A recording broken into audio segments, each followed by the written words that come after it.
a raíz de, bueno, creo que como puntapié fue un poco, primero, la película creo que tiene que ver con la masa crítica, ¿no? O sea, pusiste en palabras y en imágenes lo que muchos creíamos y pensábamos, ¿no? Eso fue como, cayó por su propio peso, digamos.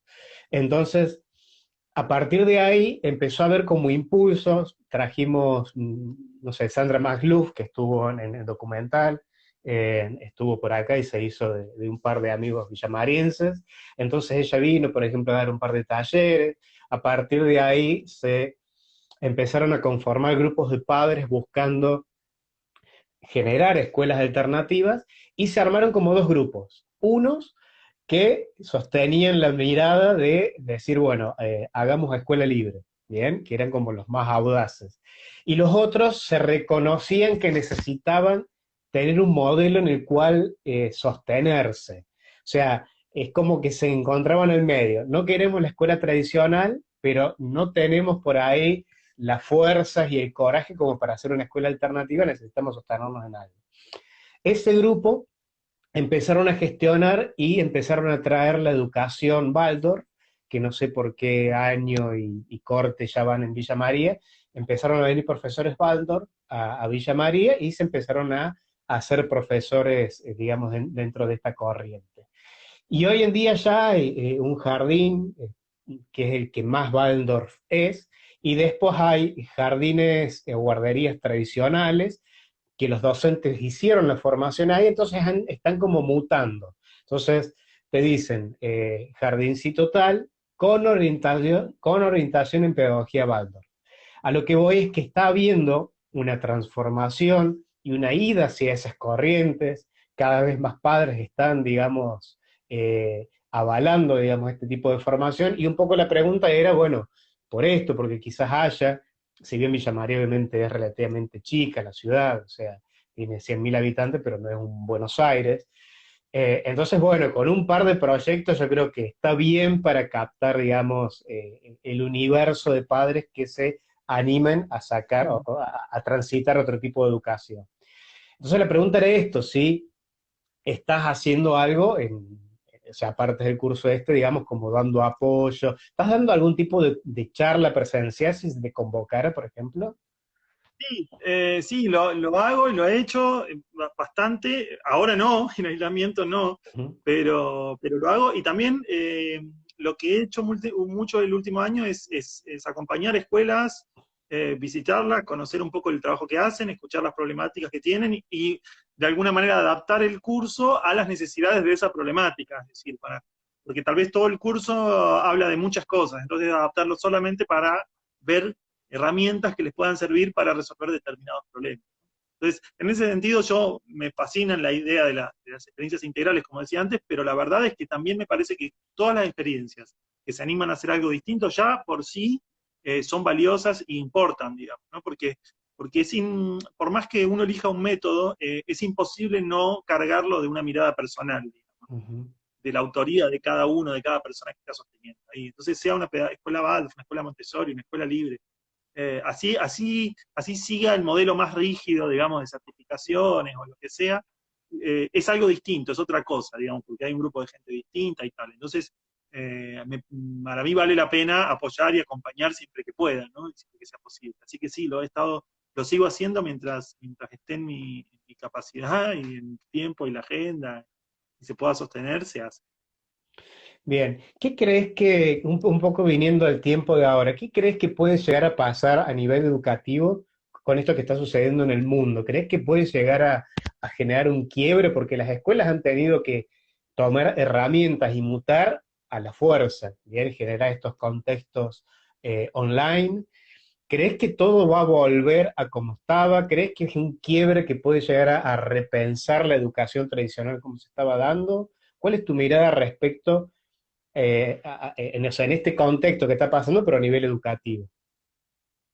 Bueno, es complejo, no está cerrado porque todos los días esto cambia, ¿no? Pero Ujú. eh, estamos de hecho en conversación, en discusión, amigos y amigas, expertos de diferentes partes del mundo, que nos estamos mandando artículos, reseñas, conversando al respecto. La verdad es que es un tema del que estamos todos hablando los que hacemos educación, ¿no? Entonces, en primer lugar, a mí me parece que, más allá de la discusión de si esto, de dónde viene, dónde surgió el Ujú, coronavirus y tal, es eso lo que me interesa, sí creo que ciertos sectores, eh, llamémosle organizaciones importantes, con mucho poder, desde Google, Microsoft, empresas multinacionales y demás, tenían una propuesta armada para el sistema ujú, educativo.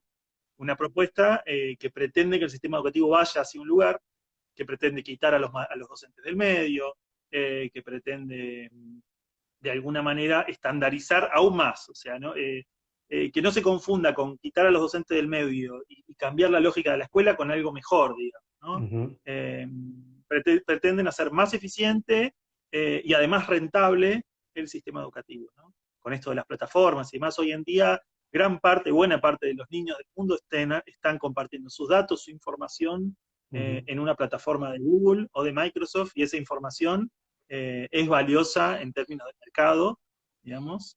Entonces, la generación de los niños y las niñas que están yendo a la escuela hoy va a ser la generación que más haya entregado sus datos personales a las grandes corporaciones.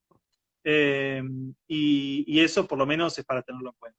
Entonces, dado esa situación, que es una situación que para mí no es deseable, hay que pensar la otra situación, y es que la escuela, o la escuela pública en diferentes partes del mundo, no estaba preparada para esto, no estaba preparada Ujú, para responder, y no me refiero a la crítica de los docentes no se han formado, ¿no? No tiene que ver con eso, sino que no, incluso a través de plataformas virtuales, seguimos sosteniendo una lógica, de una forma de entender el aprendizaje y el conocimiento, ujú, que es la de nosotros tenemos el conocimiento, nosotros tenemos que dárselos a ustedes o buscar una forma de ustedes de que lo absorban y lo consuman, digamos, no, o sea, sigue siendo la lógica de educación bancaria que planteaba Freire, pero en un formato a la distancia, virtual, y eso no está cambiando. Y hay maneras de flexibilizarlo, hacerlo más agradable, pero sigue siendo la misma lógica del sistema educativo de fondo. Y que logremos sostenerla, es decir, que logremos desarrollar las plataformas para que sea posible, tal, no garantiza ningún cambio, ¿no? Y eso por un lado. Y por otro lado, están estas otras corporaciones que ya tienen una nueva escuela lista ahí para entregar, digamos, en bandeja, hecha por los capos del marketing, de la ingeniería social. Entonces, la verdad es que lo que creo es que hay que pensar algo nuevo. Y ahí no puedo dejar de conectarlo con las experiencias alternativas. Creo que las alternativas tienen mucho para ofrecer, porque lo que hacen las alternativas, algunas más que otras, ¿no? Es focalizar, y esto es algo que la escuela y los especialistas de la escuela tradicional también lo dicen, pero es concentrar el valor de la escuela en el vínculo, en la relación pedagógica, y no en la transmisión de conocimientos. Entonces, las grandes corporaciones, o lo que puede hacer Google Classroom, o lo que pueden hacer todas esas organizaciones, es gestionar la transmisión de conocimiento. Y lo que tenemos que dejar de entender, dejar de ver, es que la escuela es solamente una gestora de transmisión de conocimientos. No es eso, dejar de hablar de eso y concentrarnos en que la escuela es un lugar más donde podemos crear relaciones de aprendizaje posibles entre personas. Y entonces desde ahí construir un nuevo modelo desde ahí. Entonces cuando volvamos, si es que volvemos, pero yo creo que sí, pero ujú. cuando volvamos no va a existir más la escuela de antes. Y creo yo que se va a caer de maduro, digamos, o se va a evidenciar que si la escuela solo pretende la transmisión de conocimientos, no hace falta. Porque hay nuevas, mejoradas formas Ujú, eh, para lograr eso, que la escuela en realidad tiene que ser otra cosa. Y esa otra cosa, posiblemente tal vez no tenga que ver tanto con los conocimientos, tenga más que ver con despertar la curiosidad, con que, acompañar a que cada niño y cada niña se encuentre a sí mismo, encuentre qué quiere ser, con reconectarnos con el deseo, con el juego, con un trabajo más terapéutico, de evitar instancias de represión, de acompañar, de ayudar a la familia a crecer como familia, digamos, a los niños, a las niñas a encontrarse a sí mismos. La verdad es que todas cosas que la escuela en general deja a un lado, digamos, o que la escuela convencional ha dejado a un lado.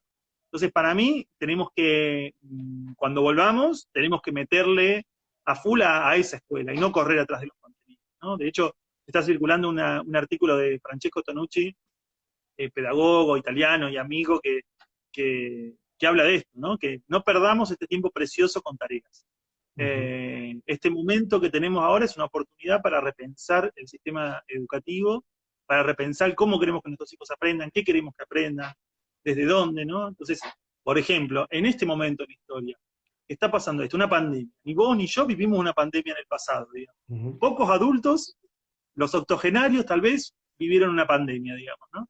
Eh, no tenemos que estar obligando a los chicos a aprender las tablas, ni a resolver logaritmos. Tenemos que acompañarlos en descubrir lo que nosotros también estamos descubriendo. ¿Qué es esto? O sea, ¿con qué se come la pandemia? ¿Cómo se vive? ¿No? ¿Qué maneras hay de desarrollar elementos, experiencias, formas de relación que potencien lo que somos, cómo somos, digamos?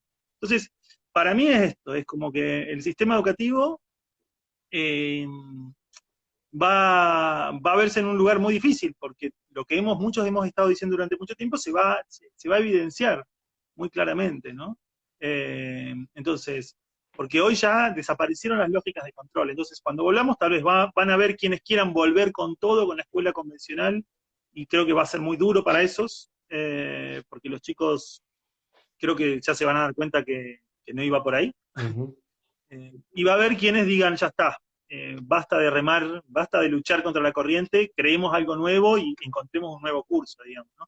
Pero ojo, esto es importante que te digo, no dejarnos llevar por las propuestas del neoliberalismo, sino construir propuestas nuevas, nuestras, pero que claramente sean atractivas, transformadoras y liberadoras.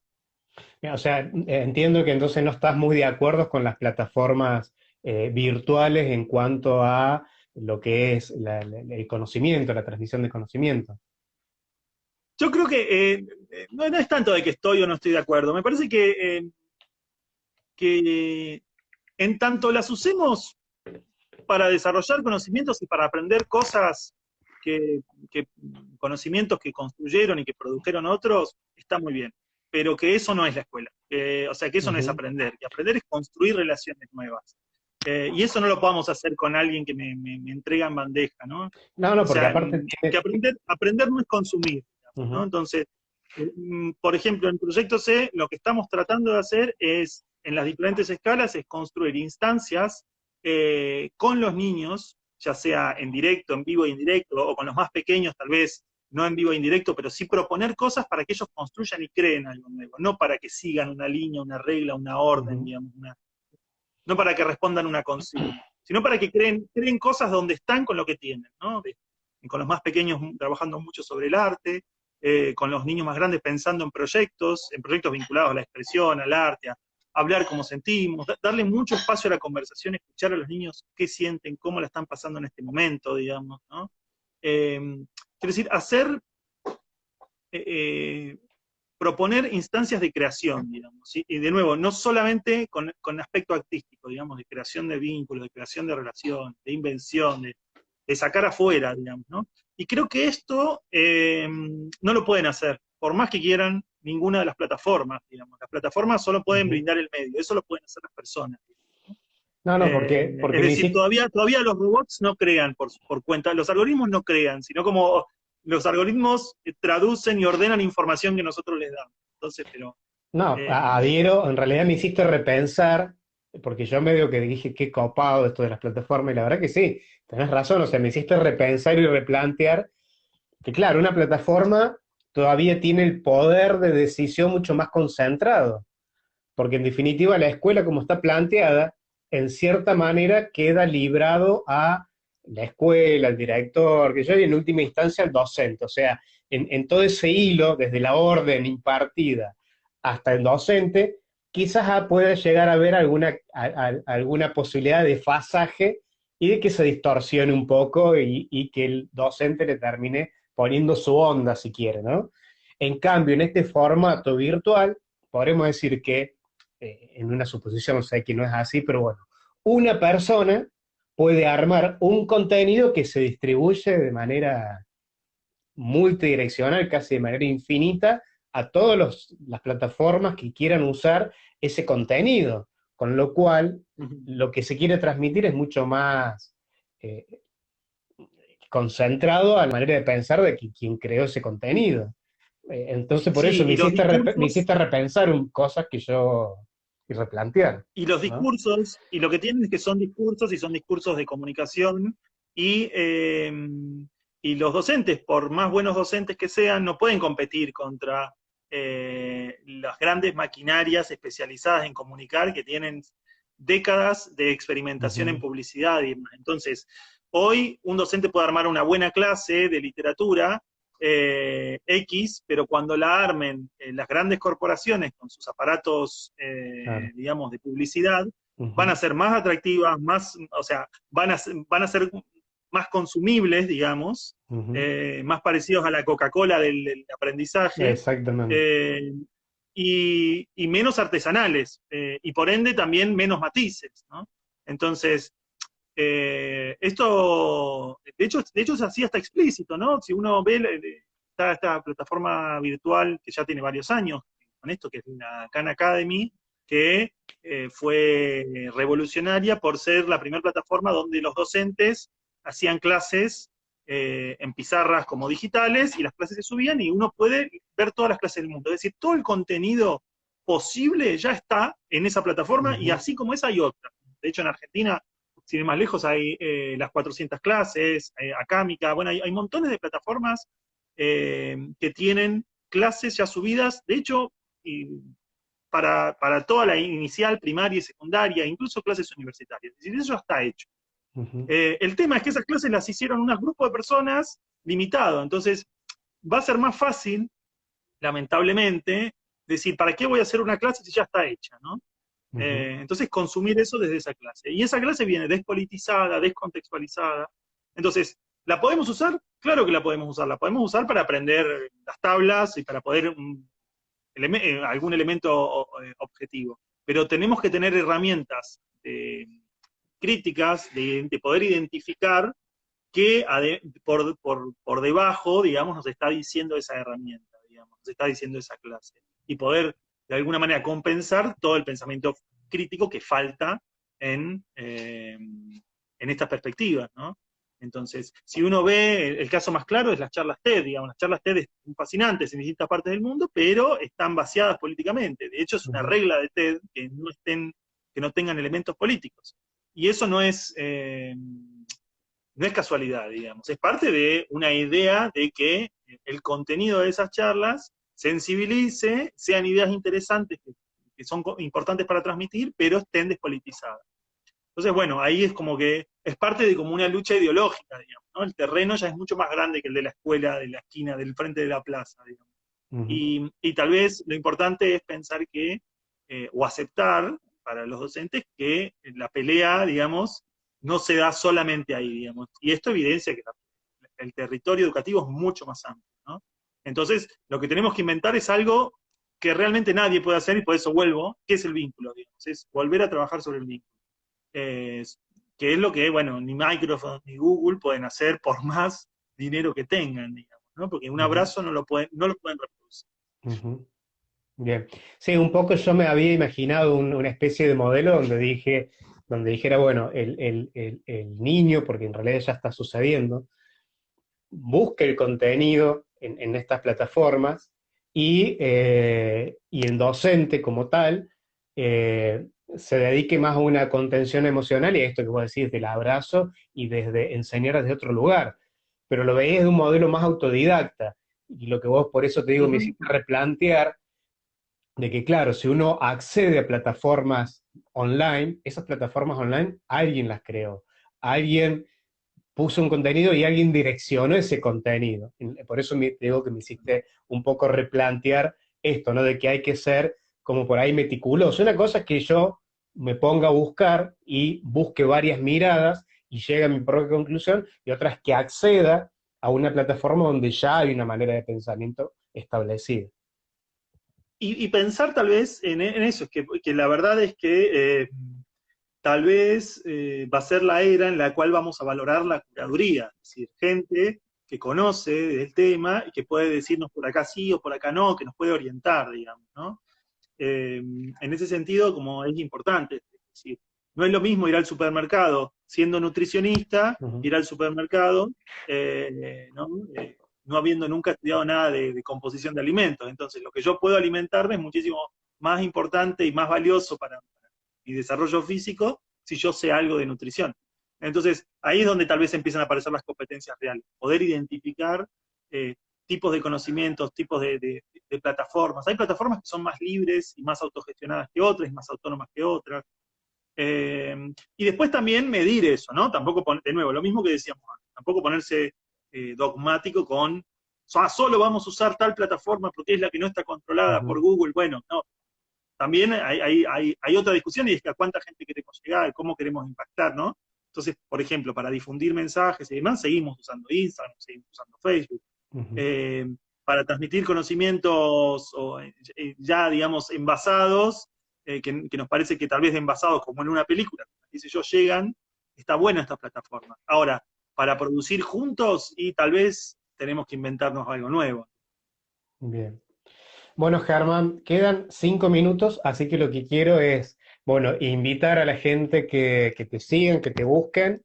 Germán Doin Campos, ¿querés dar algún, no sé, alguna dirección de email, de web, de tu Instagram?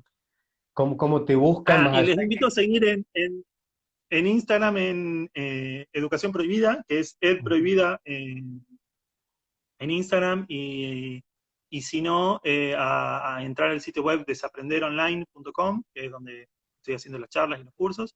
Y bueno, y el que quiera conocer más sobre el Proyecto C en la Ciudad de Buenos Aires es www.elproyectoc.com.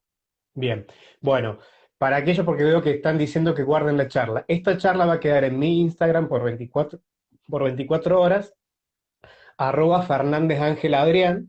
No obstante, yo a partir de la semana que viene, lo que estoy haciendo, digamos, es grabando esta charla, digamos, y las estoy subiendo al canal de IGTV mío, la subo a YouTube y a la fanpage de Facebook, para que la gente la siga viendo, porque la realidad es que empezó siendo algo así, casi informal, para decir, bueno, aprovechemos la cuarentena, y están teniendo entre 150 y 200 vistas diarias. Por lo tanto dije, bueno, y hubo gente que me dijo, bueno, pero si ya pasó, ¿cómo hago para verlo? Bueno, entonces ahí decir que yo las había grabado y las comparto en esas plataformas, así que búsquenme ahí, Ángel Adrián Fernández. Quedan 4 minutos, yo cuando te haga así es porque ya empiezan los 30 segundos. ¿Cuáles serían tus palabras finales, invitación a la gente que nos ha acompañado y que nos van a seguir acompañando en estos días de vista? Eh, bueno, yo creo que ya dije bastante, pero, Ujú, pero bueno, invitarlos ahora, en este momento, a estar tranquilos, tal vez a, a no meterse en la vorágine que se está planteando, ¿no? ujú. De las tareas, de la escuela y tal, como aprovechar el tiempo para aprender de uno, digamos, de los niños, de quienes están cerca. Así que eso, y también estar atentos a eso, ¿no? Tampoco romantizar la situación que estamos Ujú, viviendo, es rara, es difícil. A ver, a mí me parece, a mí me gustan las instancias de cambio, entonces me parece como que se van a mover cosas y eso entusiasma, pero puede que muchas cosas salgan mal, hay mucha gente que la está pasando muy mal, digamos, ujú. entonces eh, la verdad es que, bueno, estar atentos, ¿no? Todos estamos viéndolo desde donde podemos. Así que le quiero mandar un saludo muy grande a Aldana, ahí a Ivana también, que está Ahí se cortó un poquitín. por Ahí está, escuchar. ahí está, ahí se había cortado. Ahí está, sí. Se han sumado varios docentes, digamos, de mi lado que yo conozco, incluso personas que trabajan en el municipio en la parte de educación de mi ciudad. Ahí está, Laura, Paula Lerda, quien dice excelente. Bueno, ella trabaja en un área de educación de la ciudad, así que bueno, esperemos, Paula, que te haya servido este contenido de Germán, que lo empieces a seguir. No sé si viste la película y que le transmitas ahí a la persona que está en el área de educación de ahora, que no sé quién está. Eh, Así que, bueno, Ger, ojalá en algún momento te tengamos por acá. La verdad que me gustaría, yo ahí ando con un proyecto que no tiene que ver con educación, pero va a ser como un espacio para sumar ideas y potencialidades. Así que quizás en algún momento te podamos traer para acá, para Villa María, Supuesto, sí. para que hagas algo. Invitar también a aquellas Con mucho gusto. personas que vean, porque no pueden dejar de ver La Educación Prohibida, está en YouTube, ¿no? Sigue estando en YouTube, Sí. en HD, libre, véanla porque realmente es una película que les va a cambiar la vida si no tenían esta mirada de educación alternativa y con muchísimo, muchísimo material para sacar. Incluso yo he sacado varios amigos de ahí, como creo que Laura Acevedo también ha estado en la película, me parece, no sé, de Ucrania, de Sí. Venezuela. Bien, bueno, con Laura cada vez que voy a Buenos Aires la veo, estuve en un vivo ayer, anteayer. Bueno, Sandra Magluf, así que bueno, ahí seguimos cosechando amigos de la película. Bueno, Ger, ya nos quedan segundos nada más, así que muchísimas gracias por haber estado acá. Yo después cuando lo subo a las plataformas te lo comparto, ahí ya me apareció el relojito. Así que muchísimas gracias y cuando sea, buen regreso a tu casa. Bien, Gracias. vale. Chao, gracias por todo lo que hiciste y lo que estás haciendo. Bien, muchísimas gracias. Gracias, gracias Ángel, un abrazo. Bien.